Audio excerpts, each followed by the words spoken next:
Okay, let's jump right into this explainer. Today, we're unpacking a really insightful piece of policy analysis by Oluyoni Ola David. She put together this campaign aimed at transforming a massive institution, the Nigerian National Youth Service Corps, or NYSC. Her goal? It's simple, but absolutely profound. She wants to make the orientation actually meaningful for the real-world challenges these young people are going to face.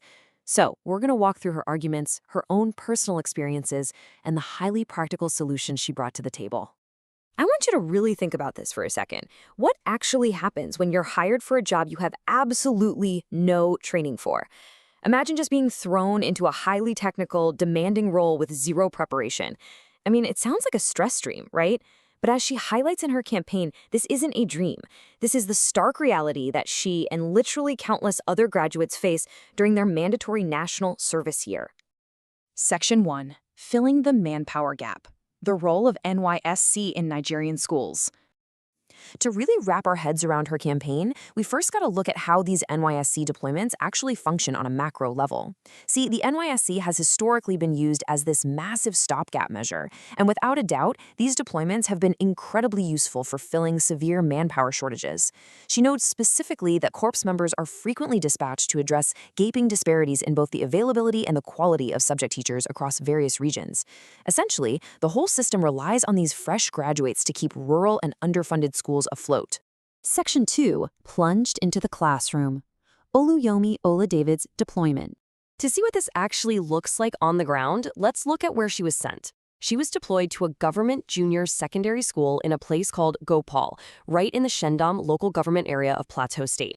Basically, she was suddenly completely immersed in this entirely rural community context. And here is what she was tasked with doing. Without a single day of formal teacher training, she was suddenly responsible for teaching math to the entire arm of Junior Secondary School 1, JSS 1 students. And she wasn't alone in facing this kind of monumental task. She mentions that some of her peers in that exact same local government area were actually made the pioneer teachers for science subjects at their schools.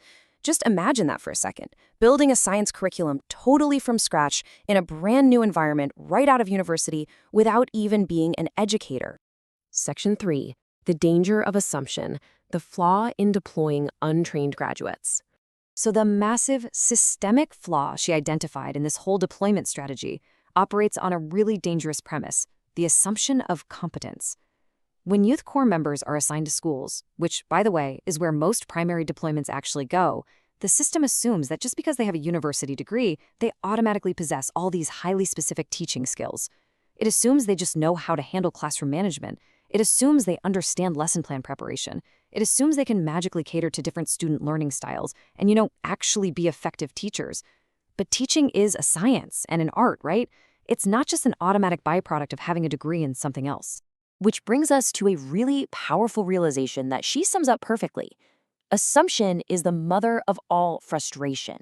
She uses this to show just how incredibly unfair the status quo really is.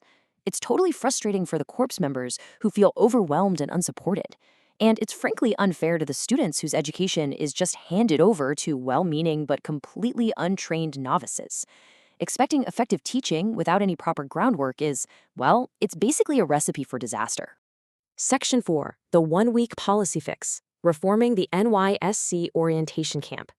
Now, she proposes fixing this structural frustration through a really practical change. Right now, the current state is that graduates go to the NYSC orientation camp, and then they're deployed straight out to teach. But she proposes a simple addition. Why not take that existing orientation camp program and just integrate an intensive 1 to 2 week teacher training course right into it? This isn't about creating some whole new separate institution. It's just about optimizing the time they're already spending at camp. Those focused training sessions would actually give Corps members the immediate, practical tools they need to serve effectively as educators. Section 5. Driving the campaign forward. Turning frustration into action. But rather than just pointing out the problem on a blog and walking away, she decided to build an actual movement. She flagged off this specific policy campaign, perfectly titled Train Youth Corps Members to Teach. She created a campaign poster and actively asked her network to share it as far and wide as possible. She understood that to actually change policy, you first got to raise awareness about the sheer necessity of equipping these core members before throwing them to the wolves in the classrooms. And to back her proposal with hard data, she didn't just rely on her own story from Plateau State. She executed these 3 clear steps. Step 1, launch the poster to get eyeballs on the issue. Step 2, and honestly, this is the really vital part. She created a simple 1-minute survey to capture the broader realities of NYSC deployment experiences from other people. And finally, step 3, she promised to compile all those results into a comprehensive, data-backed policy brief to circulate to decision-makers. It's honestly a textbook example of grassroots policy advocacy. So, as we wrap up this explainer on her brilliant campaign, I want to leave you with a question to chew on. If assumption truly is the mother of all frustration, what simple training module could transform the systems you rely on today? Like, where else in our society, maybe in your workplace or in your own community, are we relying on dangerous assumptions instead of proper preparation? Oluyomi Oladavid showed us how a simple 1 to 2 week fix could completely alter the educational landscape of an entire country. It definitely leaves you wanting to take a much closer look at the systems around us, doesn't it? Thanks so much for joining me on this explainer, and remember, keep questioning those assumptions.